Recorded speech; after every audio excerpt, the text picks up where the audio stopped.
Hello and welcome to episode 2 of the Do Not Disturb Football Podcast. If you missed it yesterday, it is amazing to see you today. We have a packed show today for you all.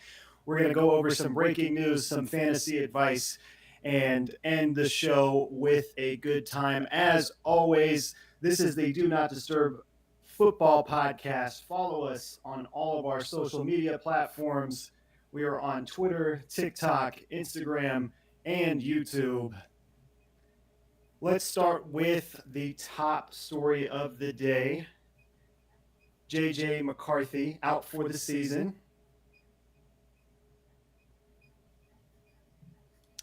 After a successful procedure on McCarthy's knee, Coach Kevin O'Connell said it was revealed that McCarthy will need to repair his torn meniscus in his right knee. His recovery time went from 4 to 6 weeks, pushed out to 4 to 8 months. He is now out for the season. We wish him a speedy recovery. This is an unfortunate situation for the Vikings. A young star coming into their team and now is already out for the season. Sam Darnold is now the undisputed starter for the Vikings, and Nick Mullins will be his backup. Boys, I want to get to you for your reactions. Nimmer, why don't you start? And let's talk about how this will also affect Justin Jefferson's fantasy outlook. Yeah, so I mean, hearts and prayers going out to JJ. It sucks coming into the league and then haven't even played, or I guess you played one NFL snap, I guess, with preseason, but count it half a snap because it's preseason. But I mean, for the Vikings, that's what they brought Sam Darnold in for. I mean, granted, he's not, no Ben Roethlisberger or anything like that, but like he's still a decent quarterback. And as for Justin Jefferson, I have some facts here. So without Kirk Cousins, he still had 6 receptions per game. He had 93 points per or yards per game. So he's still one of the best, arguably the best receiver in the league. But so I don't think his draft stock will really matter that much. He's still his third season in the league, I believe. So he's still young. He's still working. And if you have watched The Receiver on Netflix, it's a really, really good show. He shows how dedicated and how much he loves football. So I don't think it's that. I still would draft him first round, early second round. But so I don't think it really affects his draft stock that much. Okay, and Darian, how do you think this will play out for the Vikings, and how will this affect Justin Jefferson's fantasy season?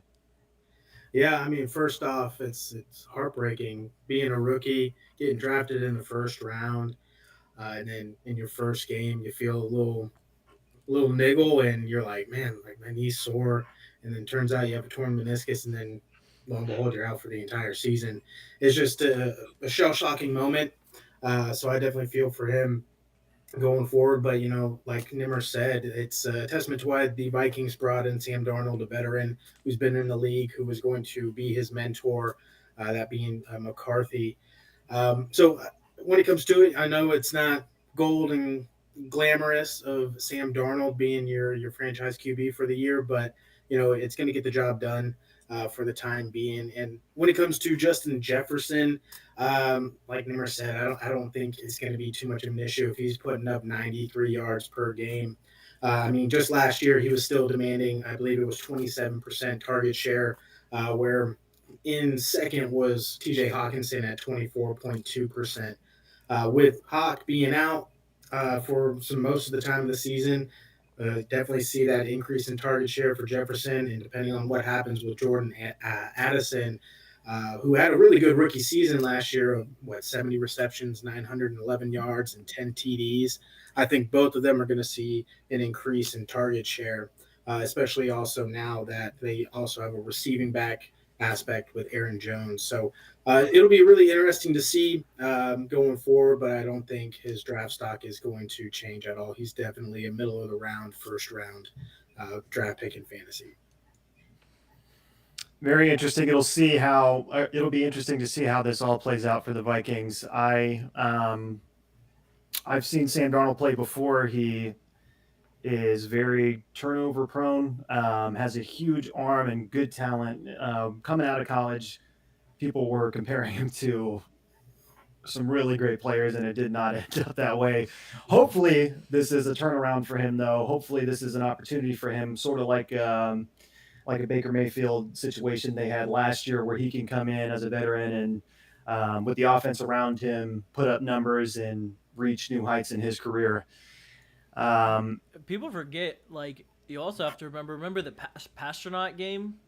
So I mean, the coach of the Vikings, his name eludes me right now, but I mean, he knows how to work with quarterbacks. So that also might be a good way to kind of segue Sam into the offense.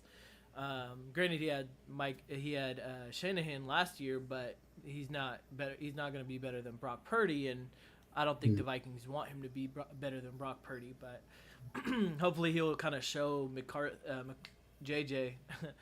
He'll show JJ how like what to kind of look for in a quarterback, especially in the quarterback room.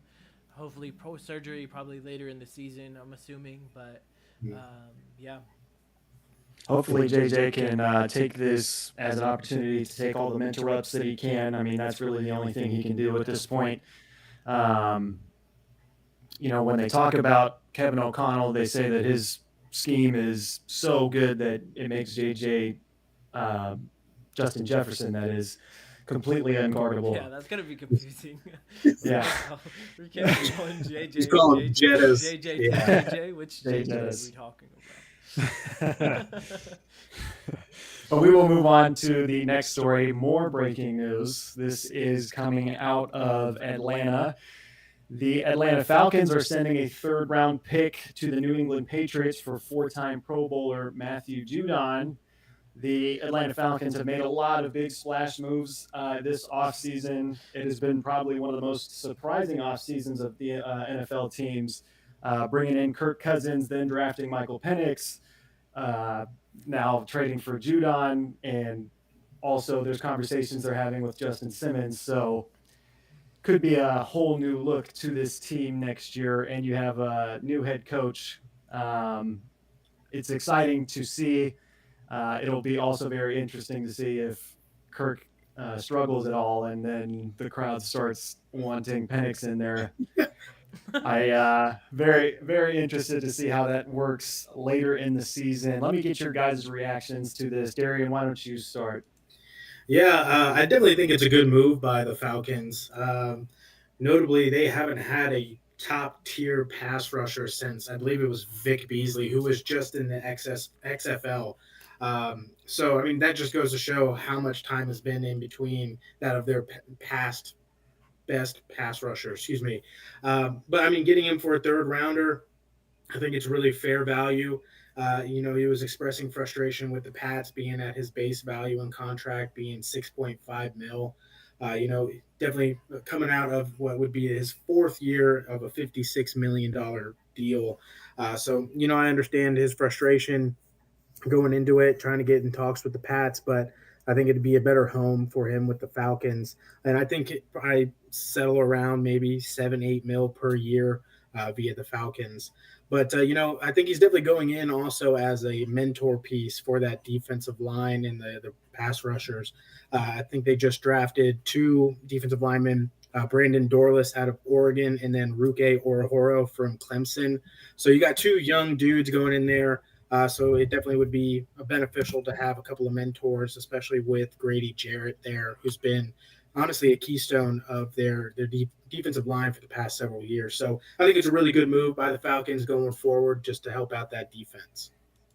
They do have a pretty sneaky defense, I would say, with their D line, AJ Terrell on the back end, Jesse Bates. If Justin Simmons comes in there, that's a pretty solid back end for them.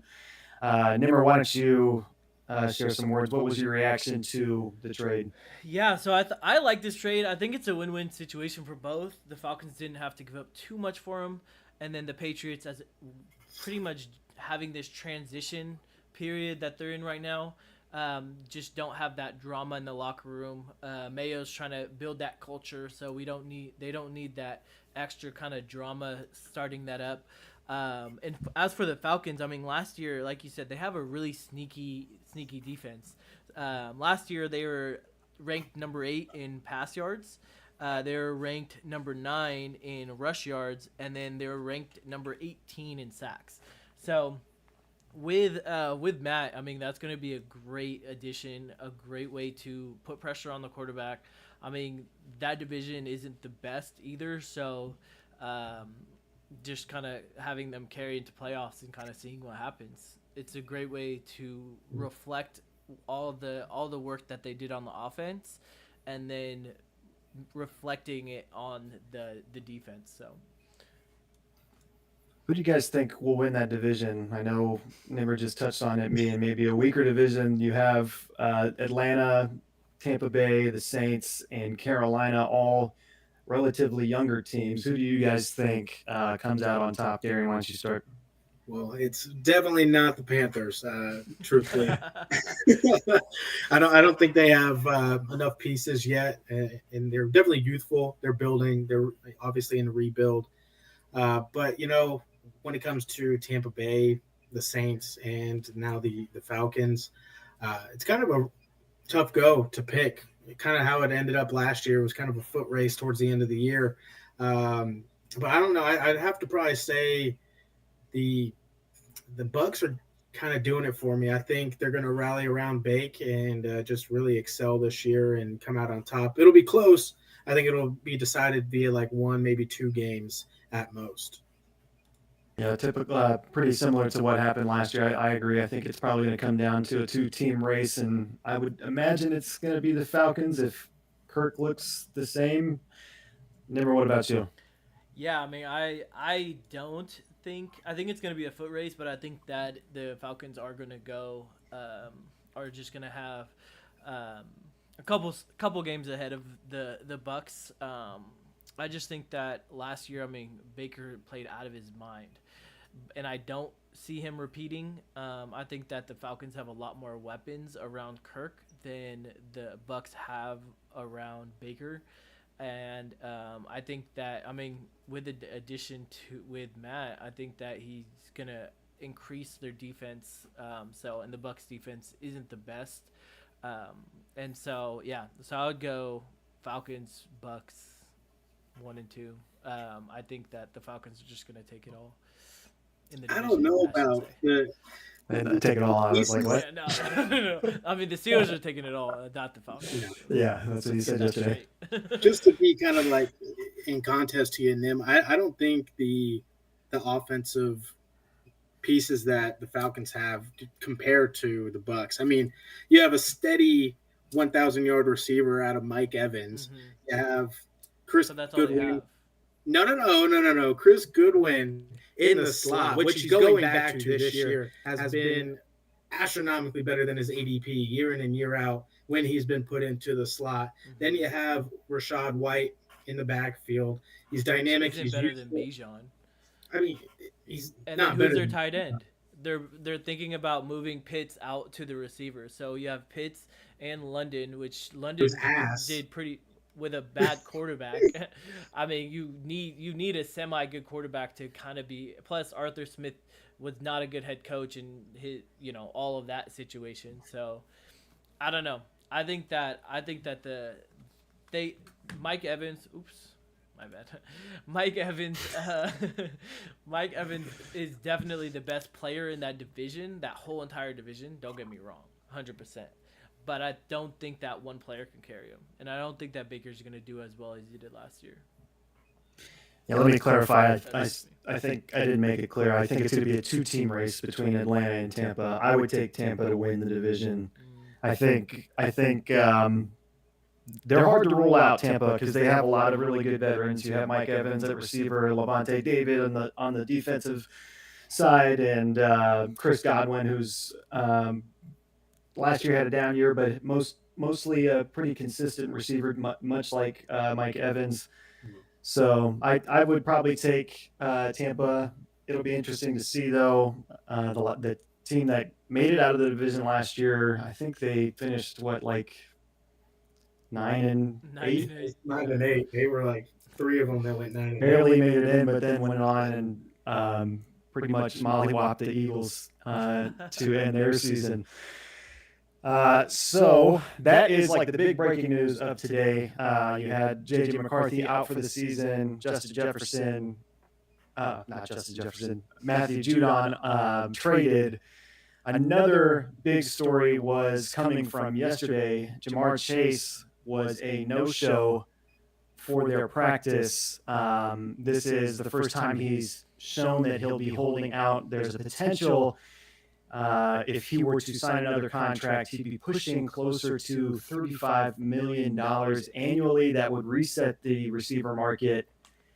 And there would be probably a issue I would see with, they just gave an extension to Orlando Brown and Joe Burrow, now Jamar Chase. It'd be pretty tough to see how they would manage with that. And I know Hendrickson on the other side has requested more money, and that's also been a story in itself.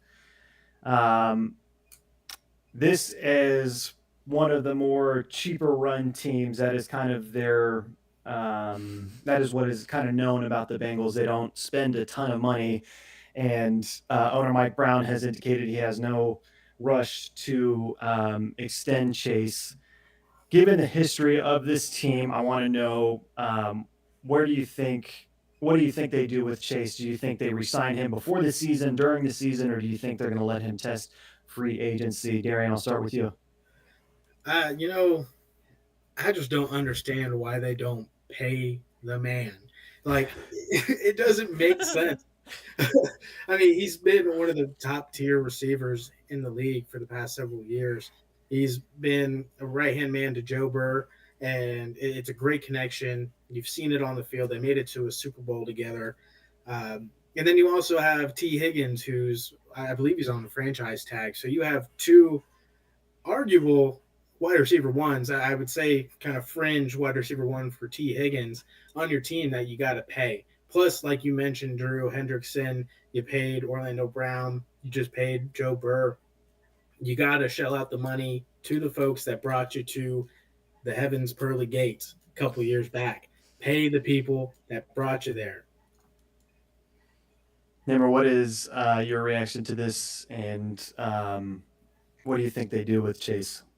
Yeah, I mean, isn't the whole reason that they wanted to franchise tag Higgins because they knew that Chase's deal was coming up? So if that's the case, then why are they reluctant to pay him? Like now he's like, all right, like you're gonna franchise tag Higgins. We're franchising tag Higgins. And Higgins knows, I mean, everybody knows that he's not going to be a Bengal next year. He even came out publicly and said it. So then that means that you're going to have to pay me if I'm Jamar Chase. So now he's like, all right, put your money where your mouth is. And now they're reneging on that. Like, these owners are, I feel like, no, I'm not going to say that. I was going to say something ruthless, but it's just, it's crazy. They're penny pushers, man. Yeah, thank you. That's a very nice way to put it. They're very penny pushers, and I'm like, you have millions of dollars, and these individuals are trying to have, you know, money for their children's and their children's, and they can't play football forever. So, granted, they're getting paid millions and millions of dollars, which most of us won't even reach within, you know, a lifetime, but it's still, if they're getting billions of dollars, you can at least pay your number one receiver, your second best player on your team, whatever he wants, and reset the receiver market. But Yeah, I would assume if that's what they do, that will probably be a move they'll have to make during the season. If they're not really in a hurry to make it right now, you would think that extension comes later. I don't expect Chase to hold out much into the season at all, really, because we've seen no, a player do that, and it was the worst mistake of his career. So I don't see Chase doing that. Um, hopefully they can get it figured out. I would be interested to see if they do pay him around that $35 million annually, what percentage of the money is going between just Burrow and Chase alone for the entire Yeah, team. Yeah, it's that's nuts. insane. I mean, they got rid of Mixon too, so that should have cleared up some space. So, I mean, I don't know. I mean, I'm not a financial wizard or anything like that, but the numbers just don't make sense. But I don't think he's gonna hold out, especially the way that the season went last year. For him, the Bengals, Burrow, everybody, I don't think they're gonna come back with some vengeance. So I don't see him holding out. I think this is just a bunch of hoopla, so he does get paid. But I'm sure they'll say, okay, well, next year, we'll definitely pay you. It's not, you know, all that kind of stuff. But I just I want to don't know see where him T holding out. goes. Like T in that offense is one of my favorite players, Yeah. and he's exciting. He's dynamic. He's explosive. But like he's got to find a new home. I think they're going to trade him before the middle of the season, before trade deadline. Where do you guys think Mm. T should go? Best fit, should you say? Weirdly enough, I think the uniform he probably looked the best in is a Patriots uniform. I think he would be a nice addition to that offense. They're looking for number one, and T. Higgins, I think, Mm. probably in his mind thinks he's a number one. Yeah. And I can I think it'd be they have the most salary cap too. Sorry. I think it'd be interesting to see that. What do you think, Nim? I really want him to be on the Colts. I think that the Colts need that one extra receiver to go next to Pippin? No, Pittman. Pittman. Pittman, yeah. Thank you. Pittman, because I don't think he's a true number one. I think that if he was on any other team, he would be a number two. So I think that that would be a perfect fit where, it's kind of like Higgins is number one, Pittman is number two. Um, Hmm.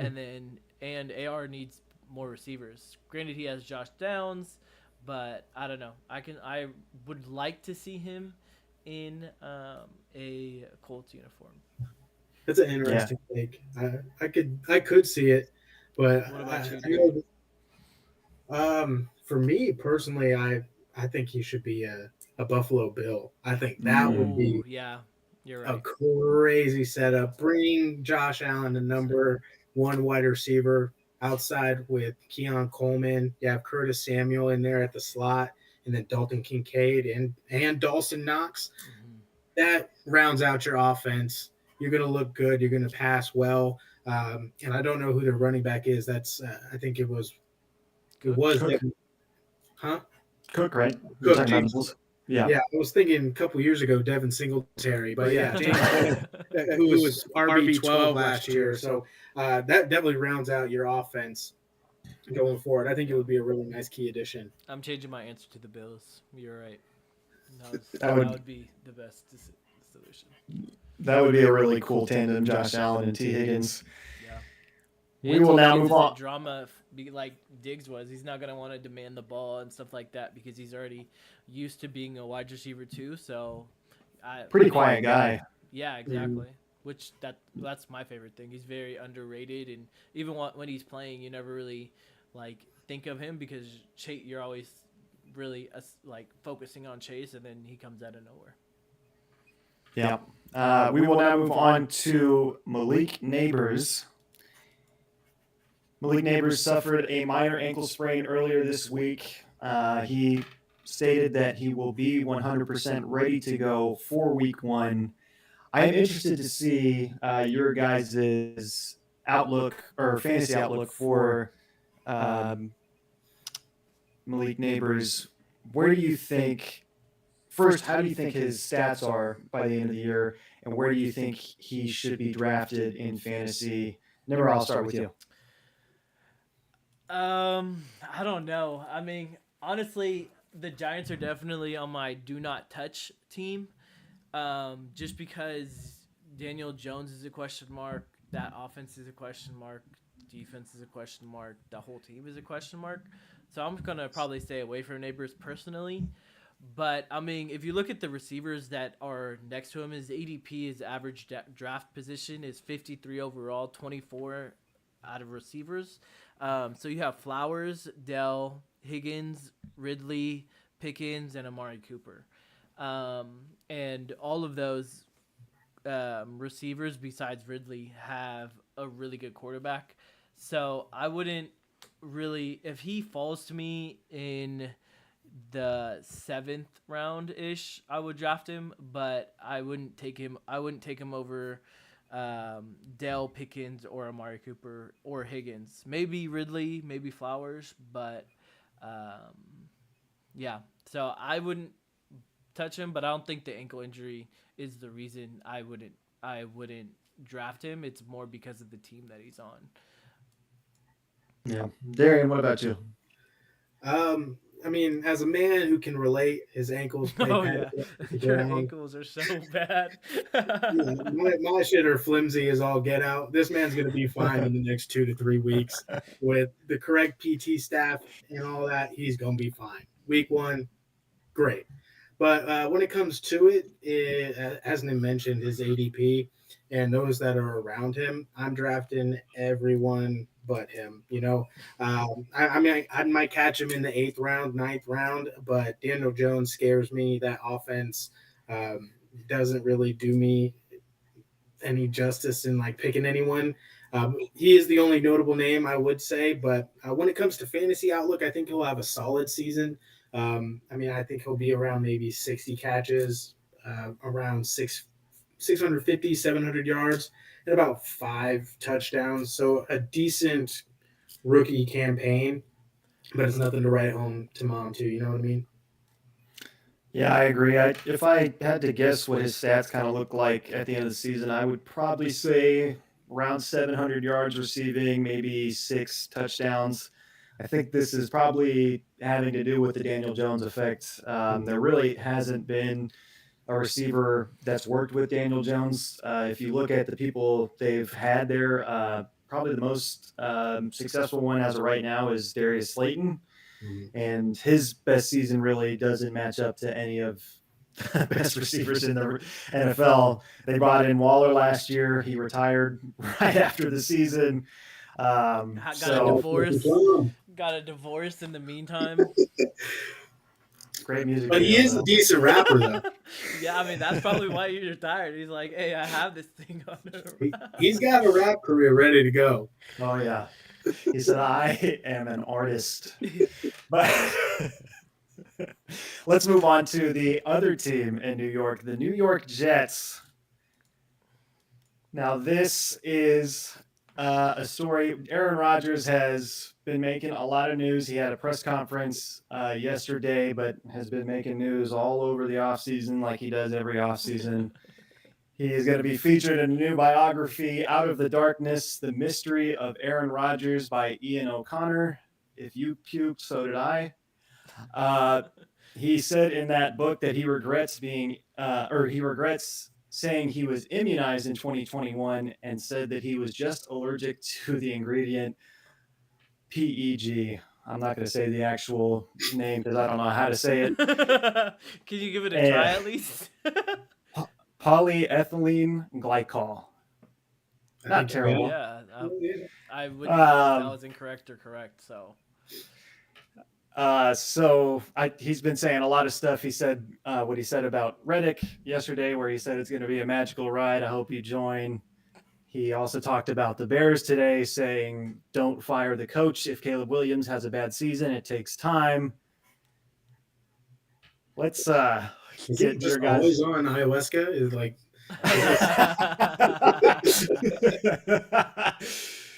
Yeah, let me get your reaction to this, Darian, please. you know, honestly, it's just another headline just to keep him in the limelight.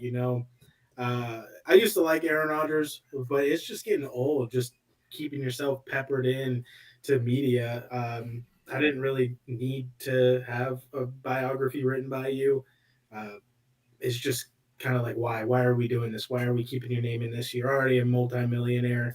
You dated Shailene Woodley, cool beans. You broke it off with her, great. I'm just tired. I just want to see you play football. I want you to throw some touchdowns to Garrett Wilson. like you were supposed to last year, and you screwed me in my fantasy team.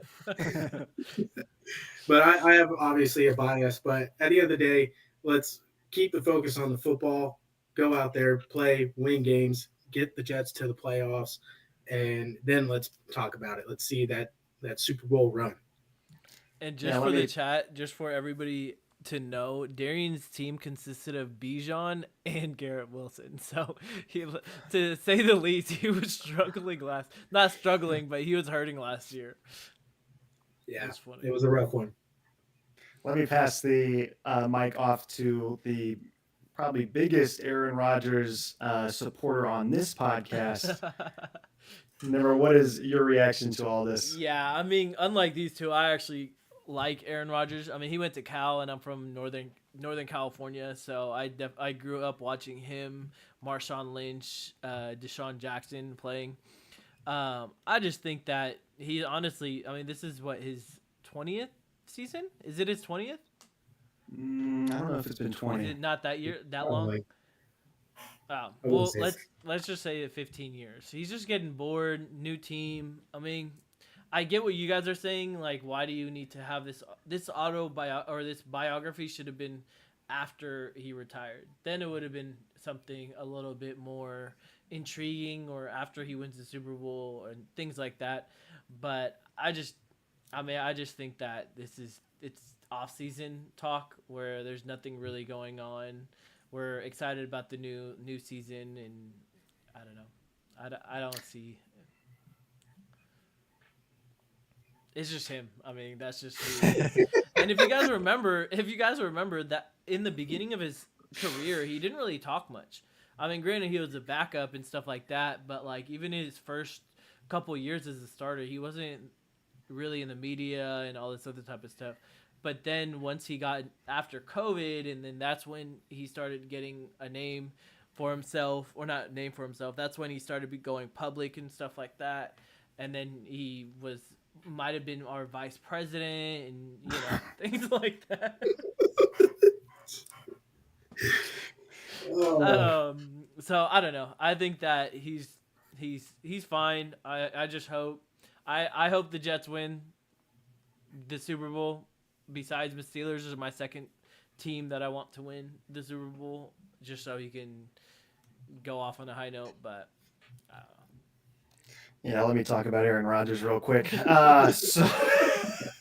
So Aaron Rodgers, like Nim said, when he was quiet, like the first years of his career, I missed that guy. That was when I really liked him. I liked to watch him play football.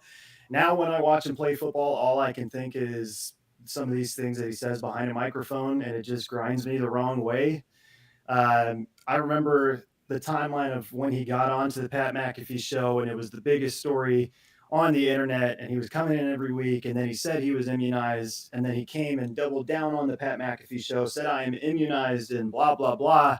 And then on whatever 5 days later, they came and said that was a lie. You never got immunized. We don't know why you said that word. What's the point of saying that? And he said, well, it was a holistic attempt, and therefore I was immunized. And then later he said, I'm actually allergic to this ingredient, and that's why I didn't take it. There's so many lies with this guy, and it's just so tiring. I can't even imagine being a Jets fan. I think it would just annoy me every single day having this guy as my quarterback. With that being said, I do think there's a chance the Jets win the division this year. Will Rodgers ever look like the MVP Rodgers? I doubt it. he But doesn't need to. no, he doesn't. Not with that team around him. Yeah. But even just talking about him right now, it just makes my skin crawl. So we'll move on to the conversation of how this affects fantasy. Who on this Jets offense are you considering drafting? I will start with you, Darian. Who is the target you are looking at for the Jets offense? I mean, as we just mentioned, I had my run in with Garrett last year, not making that same mistake. I'm going Brees Hall all day. He has the best upside in that offense. I love the way he runs. He's powerful. He's even got a little bit of a wiggle to him. He's got some good moves. And I mean, shout out to Devin knowing his worth last year when I was trying to send him horrible trades of Mixon along with I forget. I think it was Mixon and DJ Moore, which I think is still a good deal. But Brees Hall is definitely going to be that one that clears in that offense.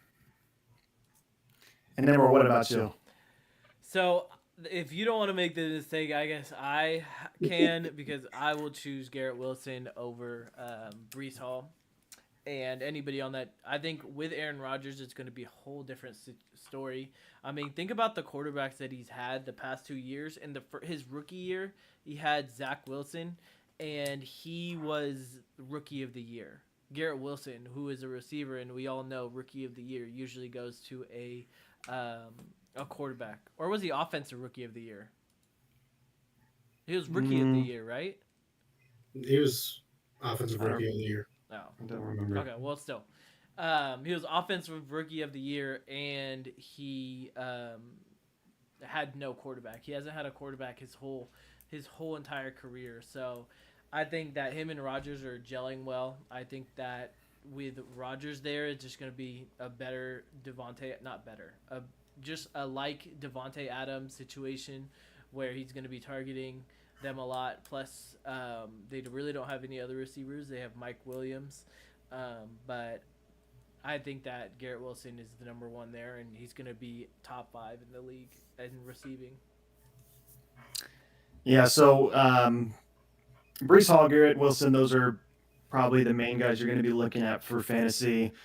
I will make a case for Mike Williams. I think that was one of the sneakier moves through the offseason for an offense, and him coming to the Jets, I think, is a big step up from who their number 2 receiver was last year, which was Alan Lazard, Randall Cobb. I don't even know really. I think Mike Williams, if he's healthy, that is a big step up. That might be someone you want to consider drafting later in the rounds. If he's healthy, he has shown that he can be a massive red zone threat and can high point the ball better than a lot of receivers in the league. Last time we seen him healthy was 2 years ago, I believe. So it could be a rocky road for him, but there are some reports that he is healthy. He is someone I would consider drafting later. Another player on that offense who I think you should probably be looking at is like an insurance back. Braylon Allen, the backup to Brees Hall, has shown some pretty good glimpses. I know in the preseason game he looked really good. If Brees Hall were to miss a game or two, Braylon will probably be the one of the top 5 waiver wire targets that week. So keep your eyes on Braylon Allen. And moving on to another story. Speaking of Mike Williams, do you guys, going back to the T. Higgins segment, do you think that T. Higgins would be good on the Chargers? Yeah, I think that'd be a nice fit. It'd be a good fit. Yeah. I think I was thinking about that when you said Mike Williams and the Chargers and stuff. The fact that they don't have any receivers or anything like that. I think that the Bills or the Chargers probably would be my top 2. Yeah, you have Quentin Johnston, Ladd McConkey, Joshua Palmer for the Chargers. Yeah. Which, I mean, right now Joshua Palmer is wide receiver 1 there. So which is wild. And he's getting not even drafted in most leagues. So in some of the mock drafts I've been a part of, Mike Williams hasn't even been drafted either. So definitely with what Drew said, he could be one of those fringe players that you get in the late rounds. And I do agree that Braylon Allen is a nice handcuff since we did see Brees Hall get injured a couple years back. So definitely is something to be mindful about. And Braylon Allen definitely showed some good pace, and he's strong. Yeah, talking about the Chargers, someone that I think I'm targeting as maybe a sleeper, maybe he's not. I do think Ladd McConkey can step up this year if Joshua Palmer plays like he has. He is a pretty decent receiver. I think Ladd could step into a role where he might be the better route runner and easy or harder to predict kind of the scheme and how he's going to work into that scheme. I would keep my eyes on Ladd this year. And what a name that is, by the way. Ladd McConkey, man.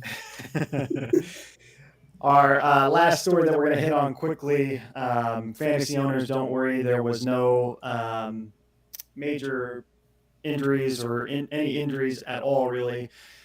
Tight end Mark Andrews for the Ravens was involved in a car accident this morning. Thankfully, there were no injuries. He should be still well in the mix for the top 5 tight ends coming off the board. Did you guys want to share your thoughts on this, Nimmer? Yeah, well, I don't really have any thoughts on this particular thing, but I'm kind of weary on Mark Andrews because of how good Likely did last year. So, do you think that they'll just do 2 tight ends? Do you think that I mean, obviously, years past, Mark Andrews was Lamar's favorite target by far. But the fact that he got hurt and now Likely has grown, do you think that also takes a dip into Mark Andrews' stock, or should they just not worry, or should people just not worry about it? Darren, I'll let you answer that. Yeah, honestly, I don't think they should worry about it. We've seen Mark Andrews play. He's a baller. He's good. He's great when he's healthy. It is something to be wary about, like you mentioned, and it just really is a testament to Likely coming in when it's a next man up mentality in football, and he took advantage of it. So, honestly, you're hedging a safe bet if you have Likely on waiver wires. God forbid Andrews gets hurt, anything happens, you have a good replacement there. Yeah, it'll be interesting. I think kind of like what Darian said, last year's situation Likely has shown flashes. When he got the opportunity, he really popped. And I think there was a point last year where I was saying maybe you trade Mark Andrews because you now have Likely. If I had to guess what the offense is going to look like for the Ravens this year, I'm going to guess, and I don't know, their new offensive coordinator is there. I don't know what his scheme is, but I would imagine there's going to be a lot of I formation. You have 2 tight ends that you can work with now, Patrick Ricard, who's probably one of the better fullbacks in the league, and Derrick Henry back there as the bell cow. So I would imagine you see a lot of I formation this year from the Ravens. That is all my thoughts on that. Do you guys have anything else? Nope. Mm-hmm. All right, we are going to go to break. We will see you guys in 5 minutes.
welcome back to the Do Not Disturb Football Podcast. Sorry, I was just getting notifications from my phone. That was really throwing me off. Ricky, great post. If you're watching, great job. Sorry, go ahead. Let me start with asking you guys how you are doing. What are you guys doing this weekend? Who are you seeing? Nimmer, I'll start with you. So this weekend, actually, my brother and 3 of my cousins are coming to visit. Just because. So, shout out Mikey, Tyler, Jordan, Matt.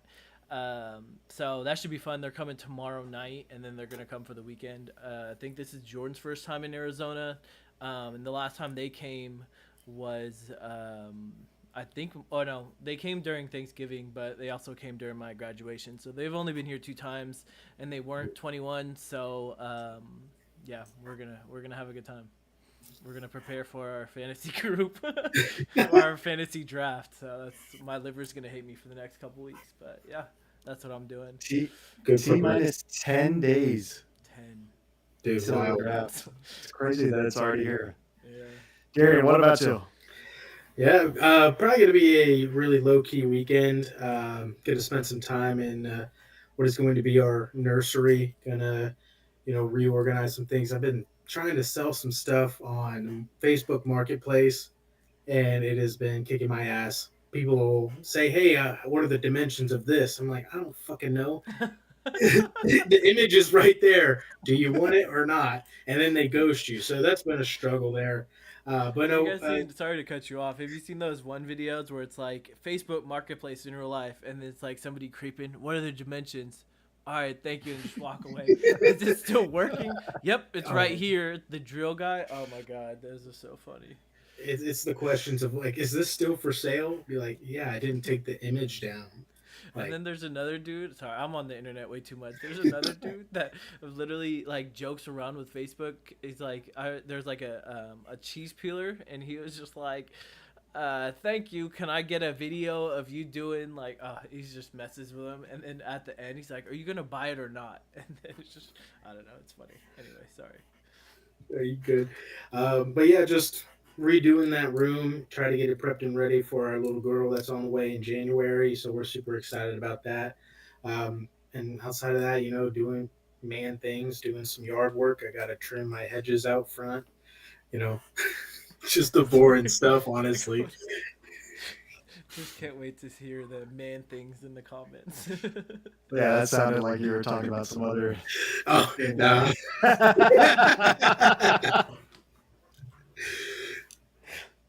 I'm glad that you said that you mentioned that you're about to be a father. I was going to say that at some point, but I wanted to let you say it. Darian is a soon-to-be father, the only soon-to-be father on this podcast. How exciting that is. God bless you and your family. The next subject we're going to talk about just the chat. Like man things. Man things. That was funny. Sounded like you were talking about trimming something else. Nope. All bushes are going to look smick over the weekend. I'll tell you that. Gonna need photo evidence. Just saying. No. I'll put it in the chat. Yeah.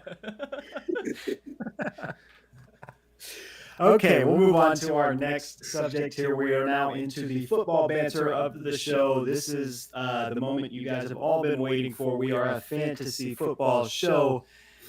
We are talking today about our targets for the upcoming fantasy draft. Which player has the highest upside? Nimra, I'll start with you. I think that Mr. Harrison Jr. His dad is in the Hall of Fame. I think that he's been really working in the offseason, hasn't done any of the Ricky BS that they have them go through, has just been training, going into an offense that surprised a lot of people. People forget how the Cardinals actually surprised them a lot. throughout the games. I mean, they had a bunch of upsets. People, and then with Kyler back ready, and with their tight end McBride, right? Mhm. McBride. I think that he's going to do really well. I mean, he had in college he had back to back 1,200 yard seasons, and honestly, with other rookies, they either have a lot of weapons like a Doomsday, or they have quarterback questions like Malik Neighbors, like we talked about earlier. So I think that with a great running back in Connor, so then they can't just double team him. They just can't double team Harrison, and that offense is going to look really, really good. And honestly, that division is kind of mid. I wouldn't say it's the best division in the NFC, but I wouldn't say it's the worst. So I like Harrison Jr. I think he's going to be the best. He's going to win the offensive rookie of the year. Oh, I like that take. I just saw a comment in the chat. What am I doing this Are you weekend? manscaping, Drew?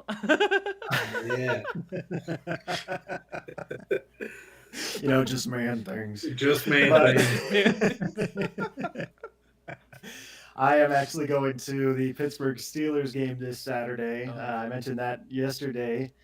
I would like to know in the chat. I'm going to be bringing a sign to the game. There is that connection from a Broncos fan following Russ to the Steelers in person at the Steelers game. I have pretty good seats. What should my sign say? We talked yesterday, either steel writing, still writing. I want to know what the public thinks. Let me know in the comments what my sign should say. I saw somebody in the comment. I think it was one of the videos, and it was like, "We're still walking." Oh yeah, I saw that. It said Denver or Broncos Nation, let's walk. I think that's what it said. Which is What's funny. that commercial where he's like, "My middle name is Danger, Danger Russ." Oh, the Subway The commercial. Subway commercial. Yes. Yeah. You got to do a spin-off on that. Said I've done something a little dangerous. Be careful. It's That's spicy. one thing as a Steeler fan. Like, it's just too much. Like, I understand embracing the city and stuff like that, but like, you don't have to embrace it that much. I don't think I've seen him since he's been a Steeler without a Steeler thing on him. Like, don't you have other clothes? What happened to all your Bronco stuff? Mine's gonna say stealing your Stealing your I man. like that, Sammy. man. Yeah, that's cool. All right, Darius, let's get back to the highest upside. Who is your player? For me, I like Tajay Spears out of Tennessee, man. Last year he was right behind Derrick Henry. Really was seen for like some third downs, receiving options for screens, things of that nature.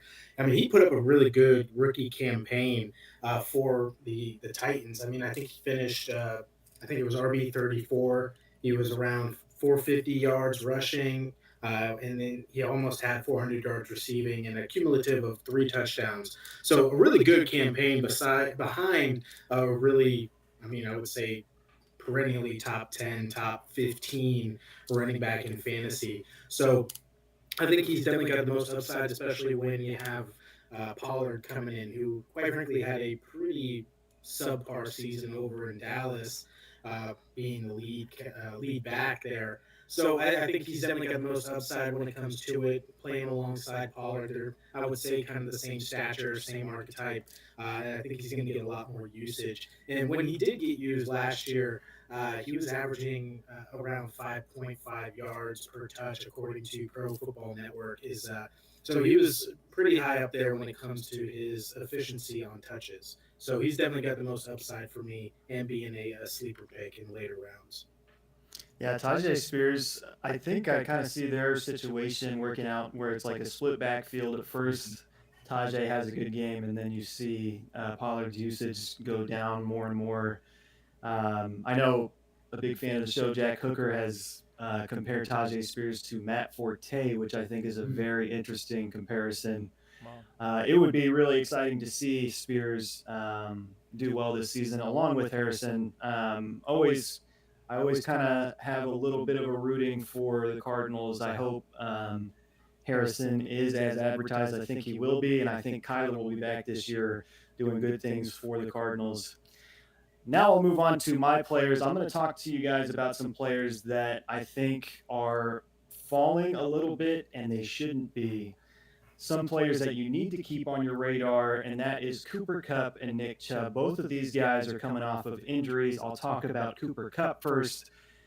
There's reports coming out of the Rams training camp that the offense is running through him and not Puka Nacua, who is right now the 7th ranked wide receiver. And for reference, Cooper Kupp is the 18th ranked wide receiver.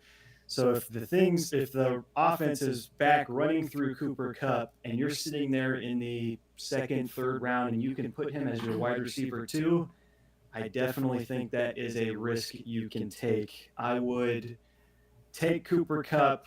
There is always a factor of injury. That goes for every single player. But if he returns to something somewhere close to that Triple Crown year just 3 years ago, I believe, and he's sitting as your wide receiver 2 and you have a good wide receiver 1, that sounds like something that could win your league. Another player, Nick Chubb, also coming off an injury. There is no real return time for Nick Chubb right now, but I did just see a video a couple weeks ago of him squatting more than 500 pounds. The bar was bending and everything. It's Dude's a insane. beast, man.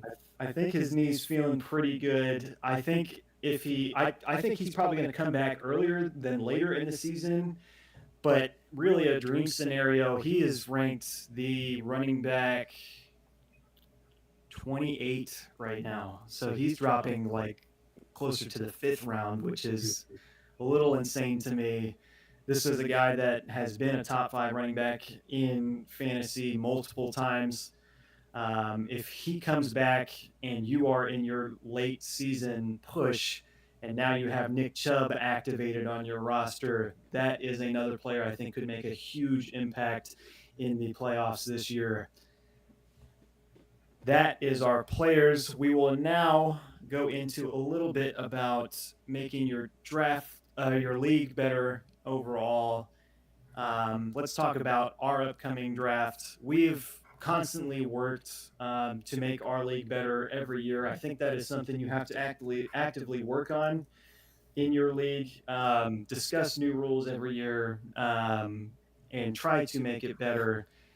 Nimmer, I'll start with your reasons to make someone's fantasy league better. Why don't you go ahead? Yeah, and just to kind of piggyback off that, I mention this every year as a commissioner, and I always say, does anybody want to be the commissioner? Because it's a lot of responsibility, especially with 10 people, 10 guys that are all friends and kind of like BSing and stuff like that. But I think that the most important thing as a commissioner is just to make sure, number one, everybody's on the same page. And number two, like asking everybody what their opinion is. That's kind of why we do a live draft where the winner gets to pick where we go. So it kind of gives them more incentive for the winner, and then just making sure everybody's there in person. Nothing like being recorded and not through group chats and where people have them on mute. Everybody's attention is there. Everybody can say what they wanted to say. And they really have no excuse because we're like, all right, well, you were there, so this is what happened. I mean, even with our league, like we are still trying to figure out like a trade situation, like how a trade situation should really go. Last year, I thought it went pretty well, but there's just some kinks that we need to iron out. But that kind of goes around within time. So just if you just need to be patient, and if you really have a good group of guys like I do, you're gonna have this fantasy group for 20-30 years. So just keep that in mind, and you'll forget how you guys the first couple of years when you guys were fighting over the rules and stuff like that, and then you guys will enjoy the next 18 years. But after that tangent, my 3 things that I have is definitely having an in-person draft. I mean, if you can't do it in person, you should do it virtually. We're all 10 or all 12 or all 8, depending on the size of your draft should all be online. It just makes it a lot funner.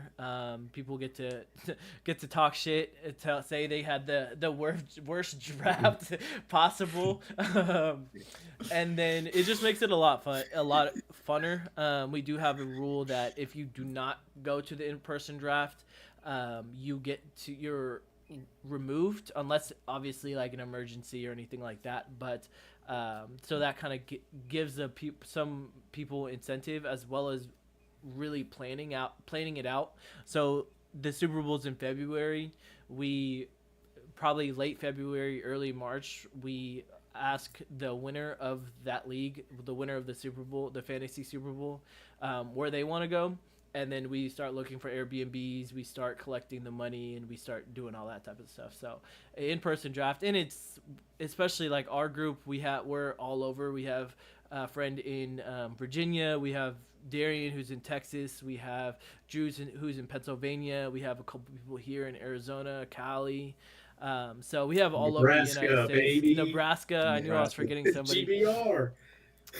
So Nebraska, I mean, that kind of just shows the different personalities as well as the different locations that we have in our group. And this is like the one and only time that we, all 10 of us, get to actually show up and actually hang out for a whole weekend. No distractions. And we're just having a good time throughout the whole entire week. So in-person draft's amazing. I understand if you can't do that, then you do it virtually, which is, it's still not just as fun, but it's still fun. My second point is having a weekly winner or loser. Just having. So what we do is we put I collect $14 from each person every week, and the winner gets $10 each. The highest points for that week, that the highest team that has, or the team that has the highest points. Sorry, I can't talk. The team that has the highest points for that week gets that $10. So if you win 2 or 3 times, then you would have $30. And sometimes if you do really well, that's very beneficial, and you got your money back already, and you might not even place. As for the loser, and this is one thing that that I'm gonna try to implement this year, is each loser. So the lowest score, the team with the lowest score has to do a punishment. So whether it be shotgun a beer, take a shot, post something on TikTok, whatever the case may be, that could be decided within your league.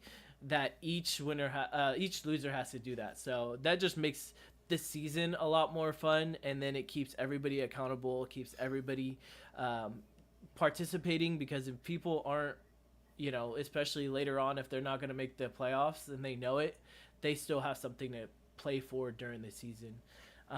And last but not least, the trophy or an awards. If you don't have a paid league, this is still a great way to at least show some type of significance. I mean, if you go to, if you have put in $5 each player, that's that you can buy it right there. You can go to Canva and create these like an awards. You can ask like somebody that has a 3D printer to print it out. There's so many different opportunities or ways to have this trophy, and then you can have the winner post it wherever they want. So I think that's a really cool thing to just have up on the mantle, and then you can even rotate it after every year. So this year we're actually doing a trophy for the first year, so it should be fun. Darren, what about you? How do you make? What are the recommendations you have to make a fantasy league better? Yeah, I mean, first things first, don't overcomplicate it.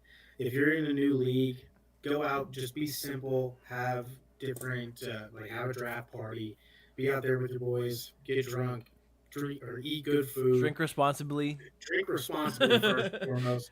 But have minimal rules when you first start out. Get everyone acclimated, especially if you're young or if you're new to fantasy and how it works.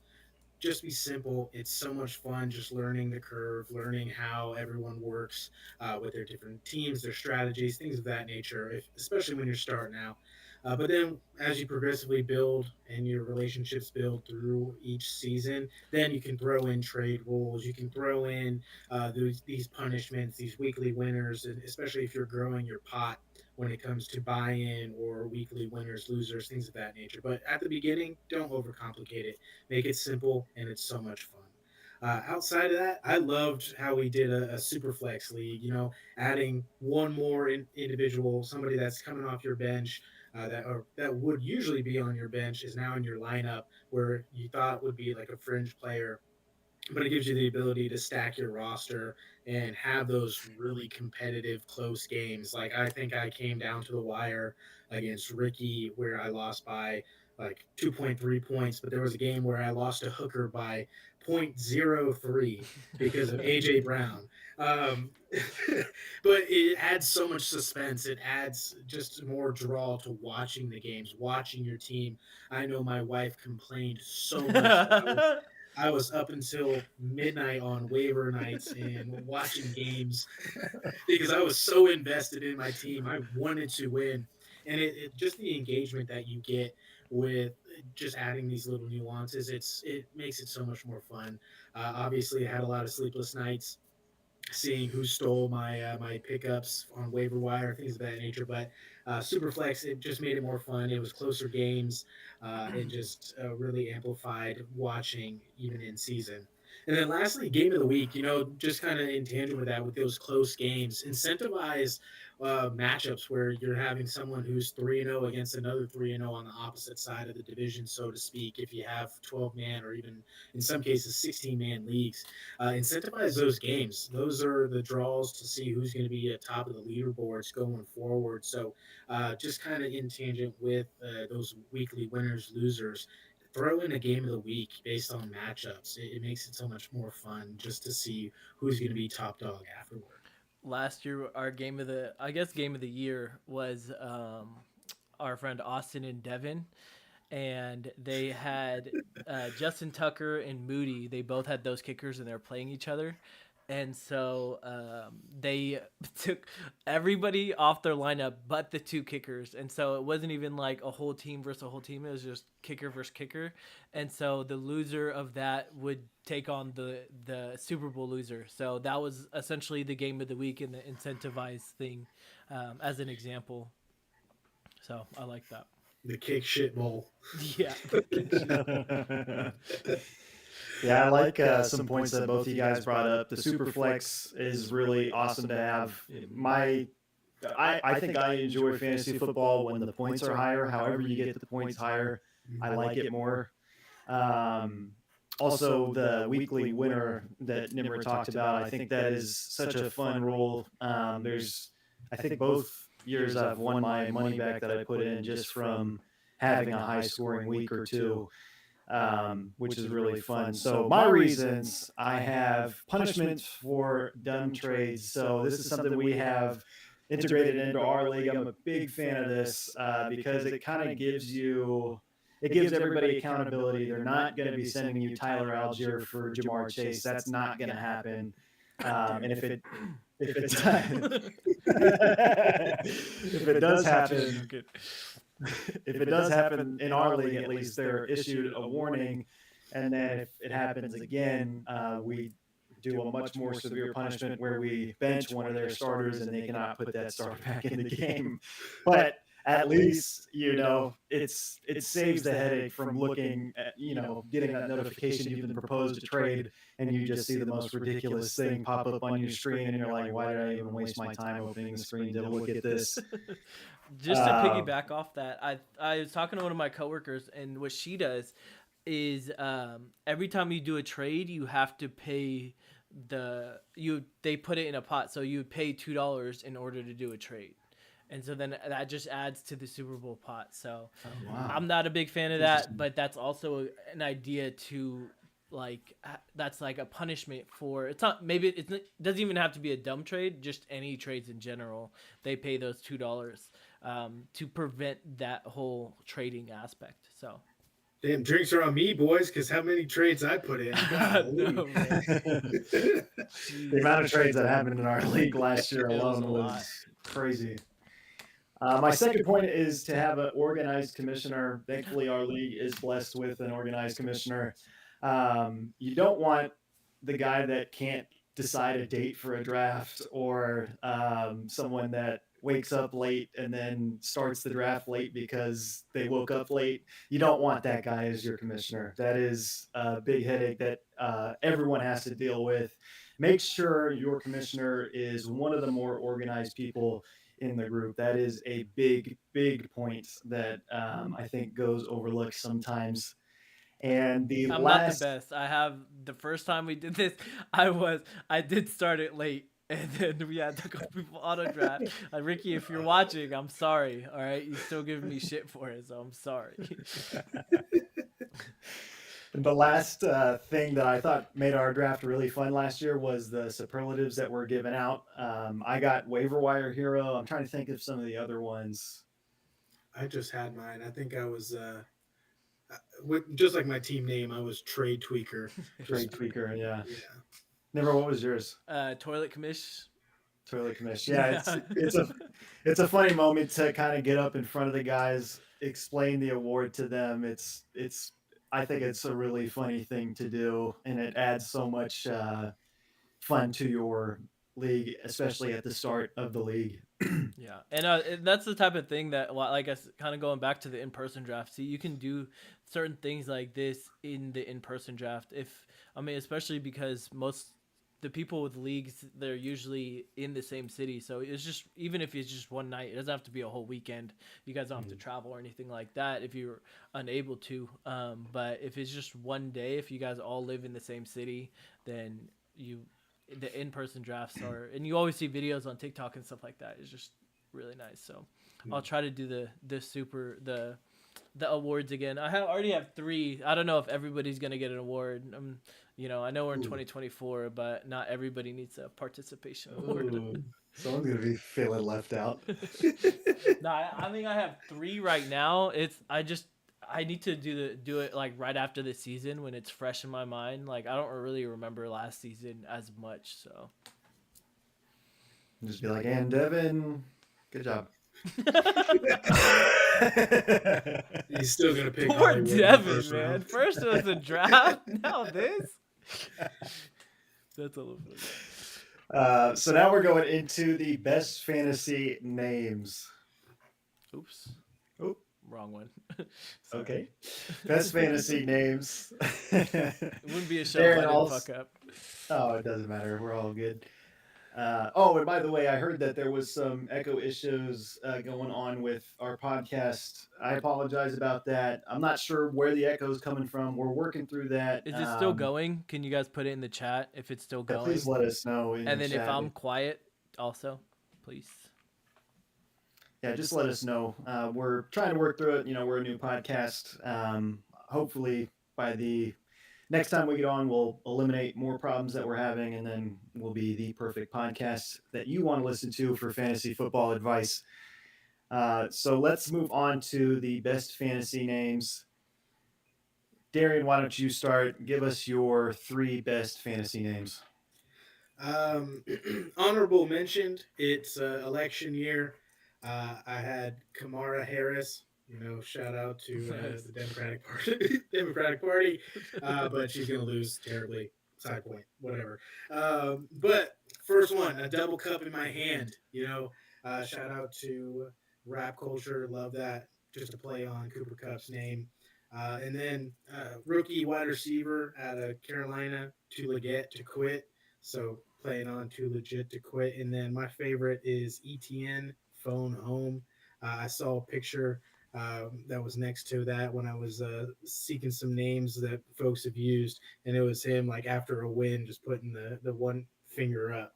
So it made me laugh. So ETN phone home, too legit to quit, and then double cup in my hand. Those are pretty creative. I like those ones. Nimmer, why don't you go ahead? So I shout out to my brother Mikey because he actually created this, but I couldn't do this on ESPN. It said that it had inappropriate words, but I like Pikachu, like play on words like Pikachu, but instead of Pika, it's Puka. That was the inappropriate one? Yeah. and I literally spelled it just like this. And I tried doing like two U's and Mm. two U's and two H's, and I don't know. So I don't know why, but it worked for Yahoo, but we do it on ESPN, so I don't know. And then rustling in the fields because Russell Wilson and Justin Fields, they're both quarterbacking, or they're both playing quarterback for the Steelers. So I thought that if you're a Steeler fan, I had to throw at least one Steeler fan in there. And then if your team's really bad, you should switch it to Laporta Potty. Or if you are our last place winner, we also, and I guess we'll talk about it next segment, but this would be a great name for Kaysen. Just letting you know. Oh, shots fired. I'll explain. Wow. I'll explain it next in the next segment for you that don't understand. I'll give you my best name. So usually for me, I usually don't.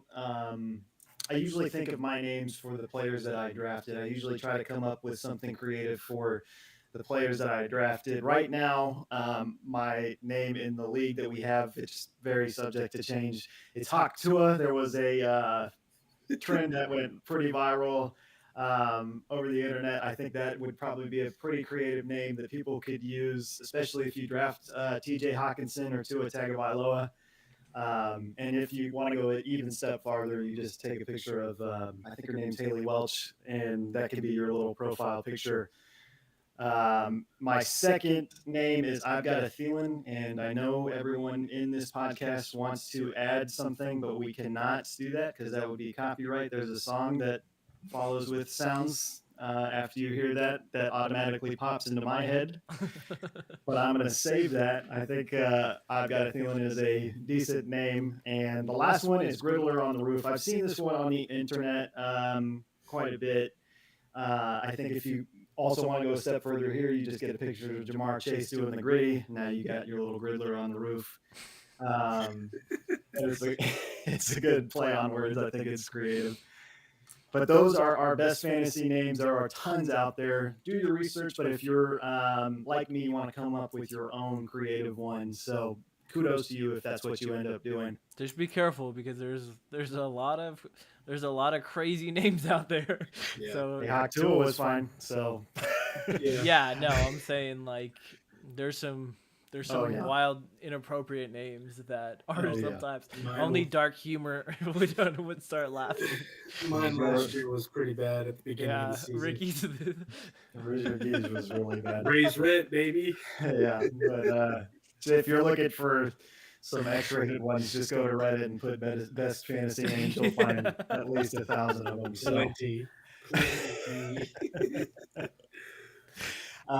let's go over the worst punishments we've heard of in fantasy, or I guess best, if that's how you want to phrase it. I'm kind of thinking best, worst. It's the same thing. The most extent you're going to go to for a punishment. Nimmer, why don't we start with you? So, just to let you guys know, what we do is we also have the person that this year we did, or the first year we did this, I had to wear the toilet. We have like a toilet seat for the loser because I was the last place. And so this year we have the person that has the worst record. They have to wear a toilet seat. And what's funny is that we're going to be on a plane. We're going to Coeur d'Alene, Idaho, so they're gonna have to wear a toilet seat all throughout the airport while flying, and then we actually are stopping from Arizona to Vegas, and then Vegas to Coeur d'Alene or to Spokane. So that's why I was La Porta Potty would have been perfect because he has to wear a toilet seat. But this is another thing I wanted to kind of introduce this year is drafting in a dress or a garbage bag. Usually, people wear jerseys, people just wear blank tees and stuff like that. If you get last place, you can have the loser or the worst record be spend the whole entire either weekend, or you can even just do just the draft in a dress, or if you wear a dress on a regular basis, then you can wear a garbage bag. So My second one is this is something that we sorry. Yeah, never pull it together. You made me laugh. Okay, one thing that we introduced to Darian has a couple dresses. I do. They're a bit big, but they'll fit. You'll look Uh, nice in them. One thing that we are introducing this year for the first time for the worst record. And now granted, you can have the worst record as a punishment and then the biggest loser, which is the loser after the playoffs. So like right now when we rank the ESPN rankings in the off season, it has the loser of the playoffs essentially. So the loser of the loser bracket, if that makes sense. But so the loser of or the worst record has to do a beer mile. Now, what is a beer mile? A beer mile is you run a mile, but after every lap, you have to chug a beer. So you would run a lap, run 400 meters, chug a beer, run 400 meters, chug a beer. Do that until the mile is done. If you haven't done it, it sucks, and we're gonna find out how bad it sucks this year.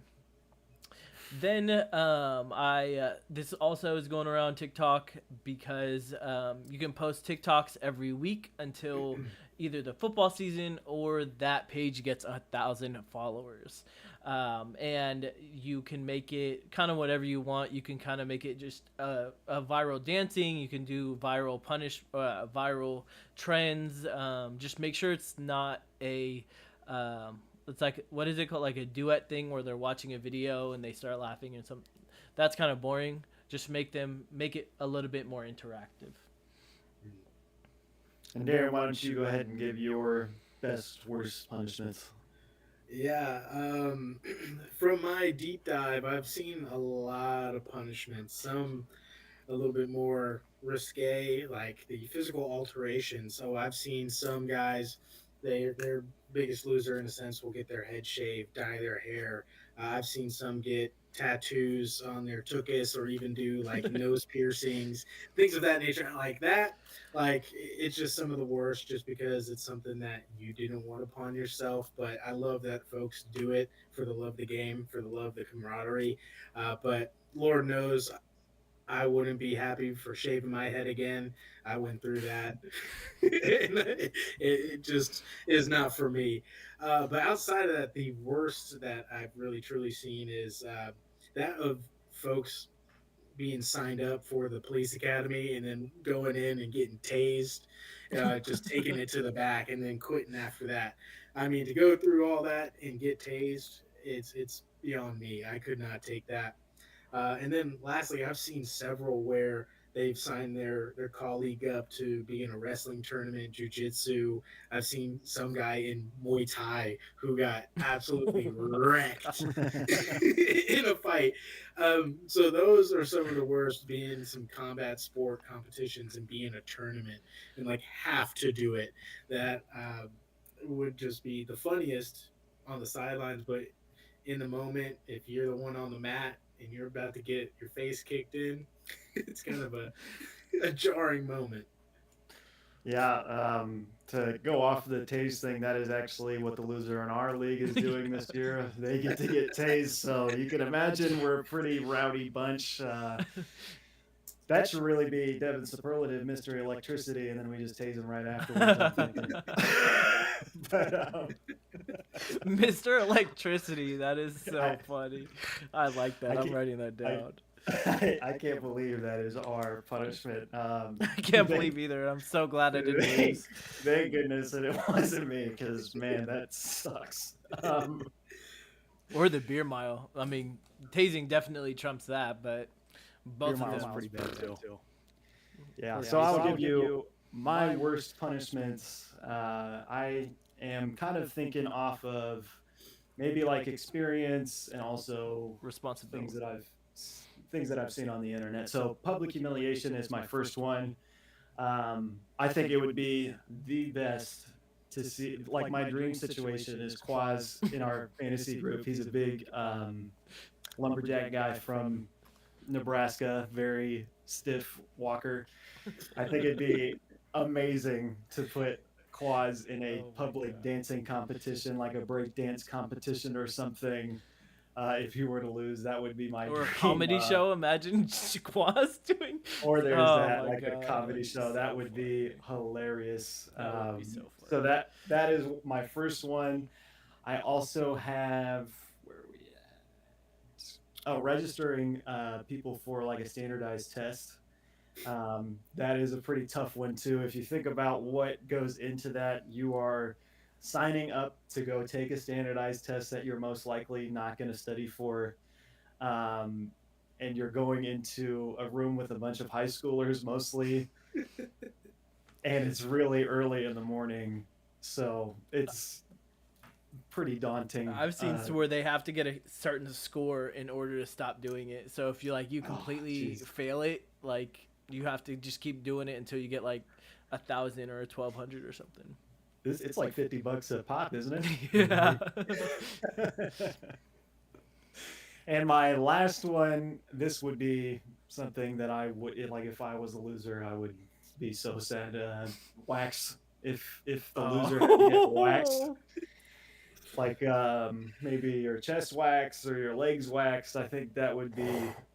I think personally that would be. I'm a very hairy guy, if you can tell by my arm hair. That would be such a Nice. horrible punishment for me, and I think a lot of people would agree that is a horrible Yeah. punishment for That anybody. might replace tasing.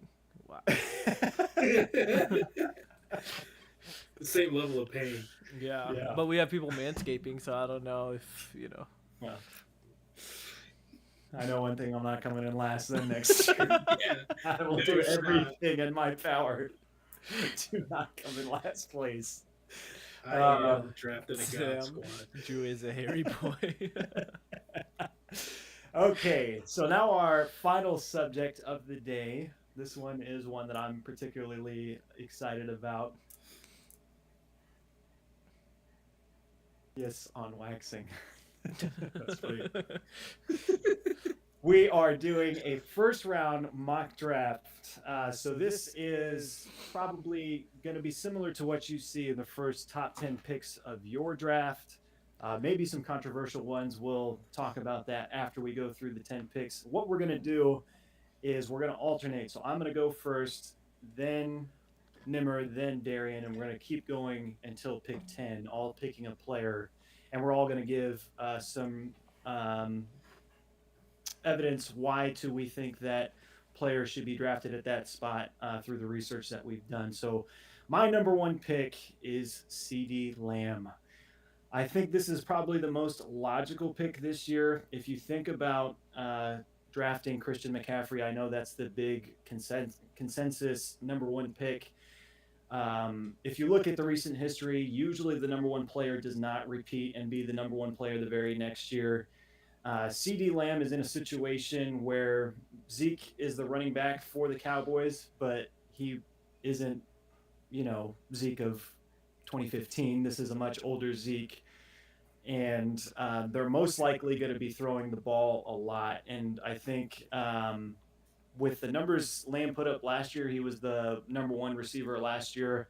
I think that is a trend that could continue again, this time putting him in the number one overall spot in the draft.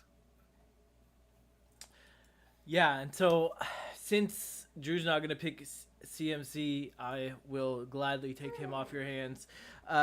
He has like you meant was probably the best player of all time. Sorry, I have my dog like staring at me because it's dinner time. He's number one in total yards, number 3 in receptions, which is huge for a running back in a PPR league. He's number 2 in receiving yards, number 1 in rushing yards, and number 1 in total fantasy points. So, I mean, that's definitely if CMC doesn't go number 1, he should go number 2, definitely. For sure, and there at pick 3, after seeing CD go first and McCaffrey, you have a slew of top end wide receivers in front of you. But honestly, I got to go Tyreek Hill here. He's had. Thank you for the applause there. that really gelled with him. He knew that was a good pick. Come here, Almonds. Come here. But yeah, two years back to back with Come 119 receptions, both years Ah! amassing over here. 1,700 yards. What's wrong? Can you see him? We can. Oh, there he is. Is Say hello. Say hello. that a Yeah. husky? It's a Alaskan Malamute. Oh, that's right. Okay, sorry. Are you done with the Tyreek Hill, Darren? No, just with that being said, 2 years back to back, almost 120 receptions, 1,700 yards in both years, and I think he amassed double-digit touchdowns last year. He's going to hold that same value going in with Jalen Waddle being healthy, him coming to the helm as well, and Tua. I think it's a safe pick here at 3, and you're getting a lot with that PPR upside. Did you guys see his interview saying that he could beat Noah Lyles? Yeah, it's hogwash. Yeah, no Lyles is dusting him. Tyreek's fast, but I think I saw something the other day that he's done track before, and his fastest time was behind like the sixth ranked, like the last place runner in this year's Oh Olympics. wow. So track speed is a whole different thing. Yeah, Oh yeah. definitely. So with the fourth pick, I think this is the perfect position to draft Bijan Robinson. A lot of people last year were a year early. Shout out Darian. Yeah. I think this year, Bijan Robinson is going to put up very good numbers. Raheem Morris, the head coach, came in and said right away we're going to use him in a Christian McCaffrey type role. I think of a younger Christian McCaffrey that can catch the ball and run the ball, someone that's going to give you points in both of those avenues. I think Bijan Robinson is going to make a lot of noise this year. I would personally take him over Brees Hall. I know that is a little controversial, but I think you're dealing with a younger running back, number one. Number two, you heard Morris's comments about using him in a Christian McCaffrey type role. And number three, he can catch the ball better than a lot of running backs in the league. So after that, I think I'm going to go with St. Brown. Um, he was by far the most entertaining, and I mean, just seeing him in the Netflix show, The Receiver, was just unbelievable. I think in week 2 he had like a broken rib, right, or something like that, where and he played through it. I mean, he's the Lions are gonna go really far. Plus, he doesn't really have that many weapons around him that would take away from his weapon share or take away from his receptions. He was number 5 in targets, number 2 in receptions, number 3 in receiving yards. Excuse me, number 5 in TDs. Excuse me, and number 3 in total fantasy points. So, I mean, if this is my RB1 or not RB1, wide receiver one, I'm very happy with it. Yeah, he's been extremely consistent all throughout his career. Yeah. Mm. Never, or Darian, why don't we go through pick six here? Yeah, pick six. We Oops. talked about him earlier. He's my target athlete or target running back for the year. Brees Hall, just with that offense and just the explosiveness that he's had, especially coming off injury. He almost posted 1,000 yards rushing, and I think he had 5 touchdowns in last year's appearances. So with that being healthy, having a full offseason to recover, there's so much upside with him in that run game.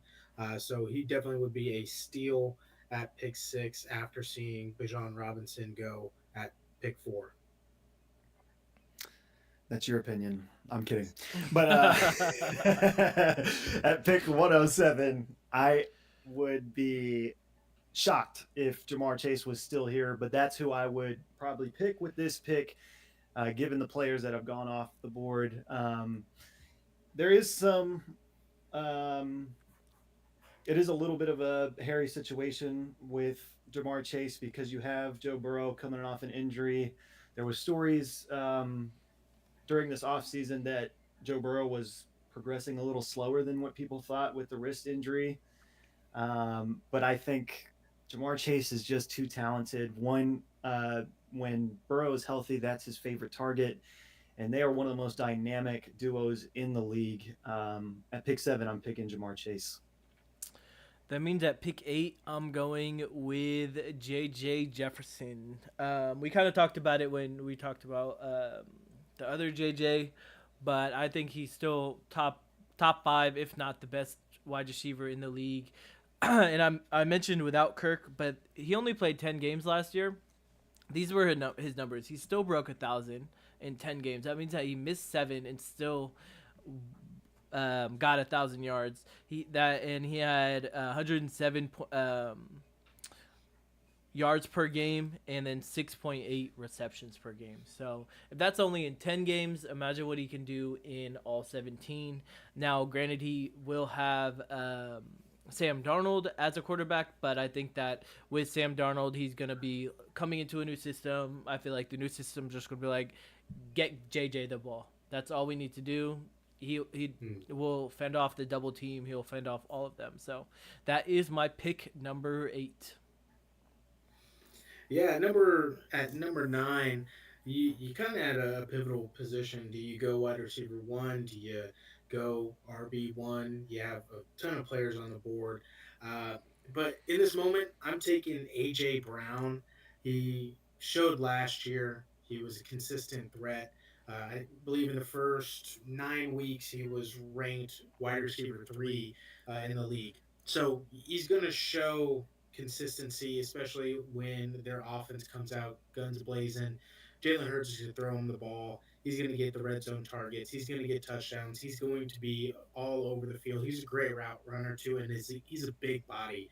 So I'd be remiss if I took anybody else outside of this pick 9. But AJ Brown, I do expect to have another solid year, especially in the NFC East, where two of the other teams don't really have that great of a secondary, like the Commanders and the Giants. Uh, they do have a couple of pieces, but I think he's going to torch them. He's going to have really good games against them. Yeah, and with number 10, I have another Eagle coming off the board. I have Saquon Barkley. This is probably a more controversial pick than the other ones. If you're sitting here at 10, though, to be honest with you, you need someone that's going to give you numbers. If you look at the other running backs that are past this, Jahmyr Gibbs, he's competing with David Montgomery. There's that argument. Um, who are some other running backs? Kyron Williams. Kyron Williams has Blake Corum coming in. Kyron had some injuries last year that he dealt with as well. He's probably going to be a pretty good back. He could be here at 10 as well.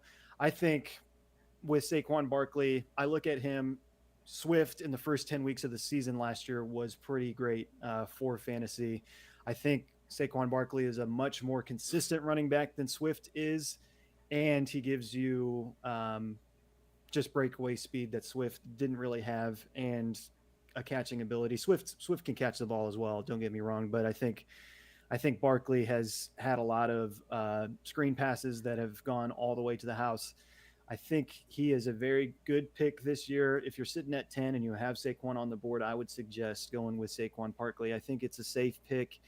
You might hear people say in your draft room that Jalen Hurts is going to take all the touchdowns away from him. We don't really know what the Eagles' offense is going to look like this year. With Kelsey retiring, I think he was pretty much the lead man in the tush push.